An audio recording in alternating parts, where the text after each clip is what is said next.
Let's go back to 2017 real quick. There were a bunch of awesome cars that somehow I didn't review, like Herb Curbler right here, the next gen faux wheel drive racer. And check it out, on the back I still have to review Junior Moon and of course Rust-eze Cruz Ramirez, both of which will be coming very soon, so I hope you're looking forward to those. But today we'll be focusing on Herb, so I hope you guys are doing well. Welcome back to another video.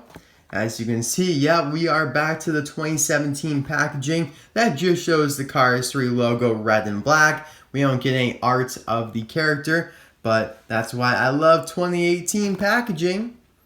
Now, this guy is in like case T or something like that. There were like 4 cases, all of which had the same exact content, same quantities, but the variable was whether or not it included a collector card, poster, stuff like that. So I believe L had nothing, and then there was like a version with the collector card, and then there was a version with the collector card and the poster. I have 2 here that just have the collector card. This one's staying in the box, this one's gonna be opened up. We do have a choking hazard because of the stand that comes with the collector card. On the back, wow, I haven't read this in a long time. Blindsided by a new generation of piston cut racers, Lightning McQueen finds himself suddenly pushed out of the sport he loves. To get back on top, he will need the help of a young race technician, inspiration from the late fabulous Hudson Hornet, and guidance from a few old friends along the way. And of course, Maddy McGear reviewed her, Pat Traxson reviewed him. Have not reviewed Junior or Rust-eze Cruz, but I will soon. And Ed Truncan was like one of the first reviewed out of like all of these in the case. HJ I reviewed in January sometime, so I'll put the link to Ed and HJ in the description since they're pretty closely related to Herb, being that they are all the same next gen model. But I'll be right back with this guy opened up.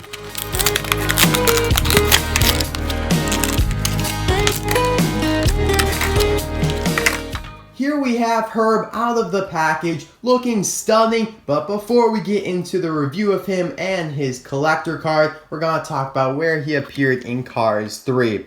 So, as with pretty much every piston cut racer in existence, he didn't speak, was only shown in the background racing a couple times, so I'll put those pictures on the screen for you to look at there. There was one like shot in every trailer for Cars 3 pretty much that showed McQueen like going around Herb. So I thought that was pretty cool that they released him, you know, pretty close to the debut of Cars 3 in theaters. It was only like, I don't know, 4 months after that. So that was nice. And now if you guys are wondering if he'll get released again because you didn't get him in 2017, there's definitely a chance, but the fact is, there are so many racers. Of course, they are now releasing stuff from Cars 1 and Cars 2 in addition to Cars 3. So that means they have just like this magnitude of racers. And Cars 3, we had twice the amount, the stock cars and the next gens. So that gives Herb like a 1 in 150th chance to get re-released since they have so many other options that they could release. He's pretty much equal to everyone else. Now, if you take Chase Racelet, Bubba Wheelhouse, Ryan Inside and Lady, those have better chances because they actually spoke in the movie. You guys know what I'm saying? You guys following? So maybe, maybe not. I don't think he's too expensive online though. Now take a look at the collector card. The front decal is amazing. I love how it represents his actual designs there with the tire tracks, four-wheel drive, extreme dirt decals. You have like the 2 shades of green, which is kind of a very common theme. They like doing this horizon thing. You got some yellow down there.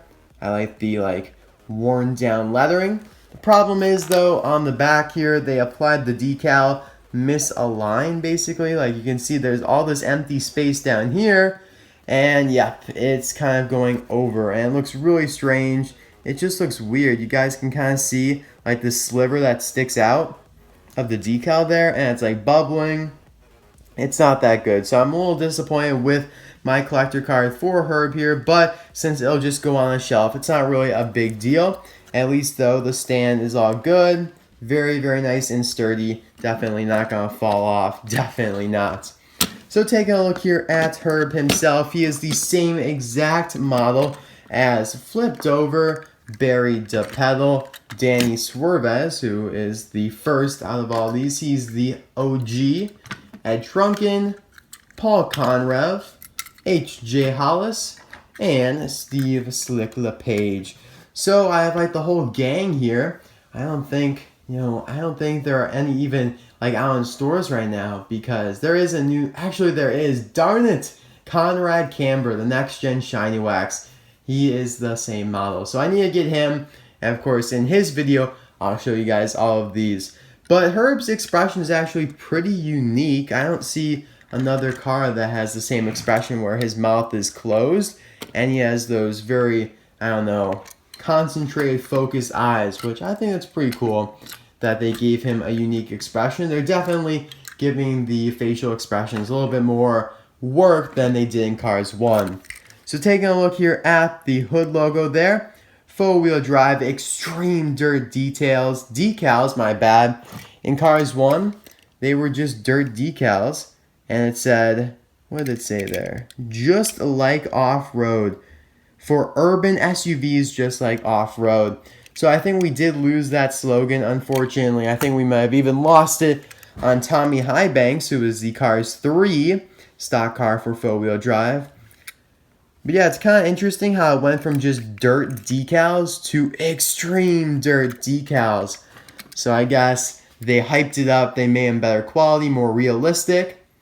But it's just kind of a weird thing to sell too. Like they're selling artificial dirt to make you look dirty. I don't know.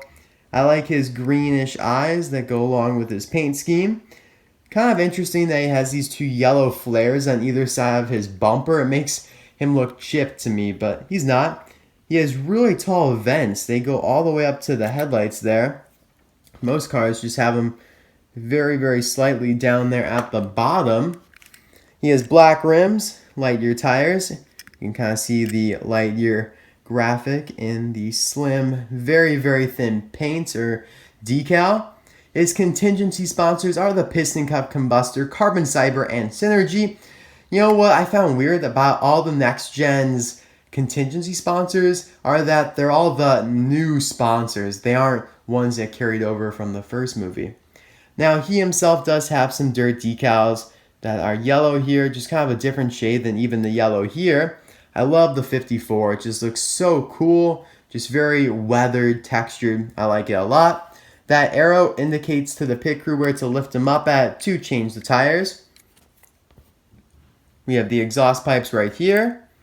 On the roof, you have the tire tracks that were on the hood carried over onto the roof with the roof flaps and even toward the back here as well. 54, just very, very nicely done. I love the font. It's a great font. Four-wheel drive back here. You got the gas cap a little early, in my opinion. That seems actually, I mean, comparing to some of the other ones, I thought it was a little bit far ahead, but I guess not. On the back, you have some blue, which is an interesting change of pace. He has like this ring around him that's all blue. On the back here, you have the rookie stripes. Of course, mandatory for all rookies. Four-wheel drive, 54. You know, I'm surprised they didn't abbreviate it to FWD, because a lot of the new next gens have abbreviations like that. Like tank coat or transberry juice or bumper save, they abbreviate it to the, you know, two initials there. And since there are three words here, it would have made sense if they did FWD. I think that would have been kind of cool to see. But that's pretty much it for Herb. The decals are basically the same on both sides. Here's the base if you're interested in that. Alright, so we're going to compare him to the two other four-wheel drive racers. We have Johnny Blamer from Cars 1 and Tommy Highbanks from Cars 3.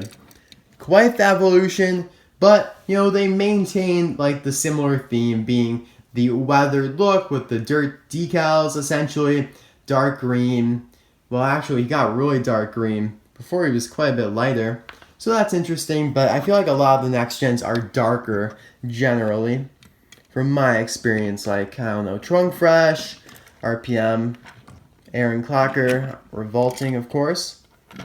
But of course, on Johnny Blamer, you know, you have the typical tire tracks, which is really the one thing that carries over between all of them. Because if you look at the hood decals, before it was like horizontal like that, then you went vertical with like kind of, I don't know, grass in the background.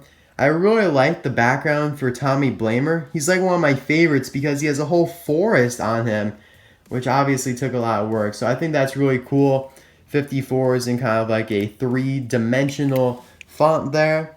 Before we had more of like a cartoon forest. You can see how now it looks quite a bit more realistic, but we lost it all together on the next gen. He went from having gray rims to black rims and carried that over. Very, very nice. I like Johnny Blamer more, I think, than Tommy Highbanks, though. I don't know why. He carries some nostalgia for me, being like one of the last Cars 1 racers to be released. He's just a really cool one. Four-wheel drive, you know, in general is one of my favorite sponsors. I don't know about you guys, but I just have some of my favorites solidified from the first movie, and they aren't changing. Maybe it's because Mattel took so long to release some of them, like Taco, Mint, Gaskets, and Four-wheel drive. They were like the last 3 released, and they are some of my favorites. Maybe because the hype was built up so much, or maybe they genuinely did wait to release the best for last. And it's kind of cool that Johnny doesn't have a grill, and neither does Herb. Tommy does, though. So it looks like we have 2 clean shavers and 1 non-clean shaver. Which one is your favorite? I think I actually have to go with Johnny Blamer, the OG Cars 1 stock car. This is unusual. Usually I pick the next gen, but Herb doesn't really do it for me. He doesn't have something that really stands out. Like, you know, the forest in the background. But he's still nice. Just definitely one of my least favorite next gens. So thank you guys very much for watching. I wish I had like a four-wheel drive team here to show you, but Mattel never released anything. There have definitely been plenty of custom crew chiefs I've seen though. And maybe even some pitties, but I've definitely seen a bunch of crew chiefs. So yeah, let me know your favorite in the comment section below. You can expect me to review Phil Tankson, Kris Revstopski, and some of the other ones that I missed from 2017 pretty soon. I want to like clear out 2017 so I can focus solely on 2018 and the new content to come, which is coming very, very soon. You know, Disney parks, Disney in general, but don't worry, I'll still be doing plenty of reviews, but I want to expand my channel because I just, you know, I'm a fan of that stuff too, and so I want to express that here on my channel. So I'll see you guys next time. Bye now.